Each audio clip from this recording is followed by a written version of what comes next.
রাসূল সাল্লাল্লাহু আলাইহি ওয়াসাল্লাম বললেন, বাল্লিগু আন্নী ওয়ালা আয়া, আমার একটি কথা থাকলে অন্যকে বলে দাও।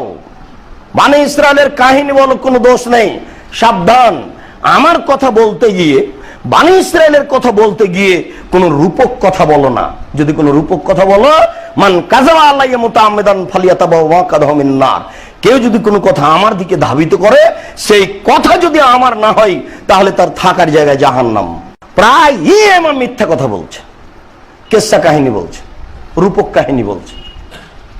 উমর রাদিয়াল্লাহু তাআলা আনহু বাড়ি থেকে বের হলেন, শুনেছেন যে বোন ভগ্নিপতি মুসলমান হয়েছে, সেই জন্য মারার জন্য বের হয়ে গেলেন। মোহাম্মদকে মারার জন্য বের হয়েছে। রাস্তায় বলছে যে তুমি মোহাম্মদকে মারতে যাচ্ছ, নিজের ঘর সামলাও। কি হয়েছে? তোমার বোন তো মুসলমান। তো ওখানে গিয়ে বাড়িতে ঢুকে বোনকে মারতে আরম্ভ করেছে। তো মারার পরেও বোন পরিবর্তন হয় না, দুলাভাই পরিবর্তন হয় না। তো এক পর্যায়ে উমর বলছে যে তোমরা কি পড়ছিলে সেটা শোনাও। তখন বোন বলছে যে ভাইয়া, এভাবে শোনা যাবে না, আপনি ওযু করেন। কিভাবে ওযু করা লাগে? ওযু কর। তারপরে বোনকে শোনালো সূরা তাহার আয়াত। একবারে ডাহা মিথ্যা কথা। আল্লাহ তাআলার নবী রাতে দোয়া করলেন যে আল্লাহ, আবু জাহাল অথবা উমরকে তুমি মুসলমান করো। এটা আল্লাহ রাতে দোয়া করলে, আল্লাহ রাসূল রাতে দোয়া করলেন। সকালবেলাতেই উমর আর তার ছেলে আব্দুল্লাহ বাপ বেটা মুসলমান হওয়ার জন্য প্রস্তুত। এখন উমর বলছেন যে আব্দুল্লাহ যাও তো, দেখো তো রাসূল কি অবস্থায় আছে। তো এসে দেখলেন যে আল্লাহ রাসূল ঘুমিয়ে আছে। তখন তার আব্বাকে গিয়ে বলছেন যে আব্বা, উনি ঘুমিয়ে আছেন। পরে তখন বাপ বেটা আবার আসলেন। এই কারণে কেউ কেউ বলে যে উমরের ছেলে আব্দুল্লাহ আগেই মুসলমান হয়েছে।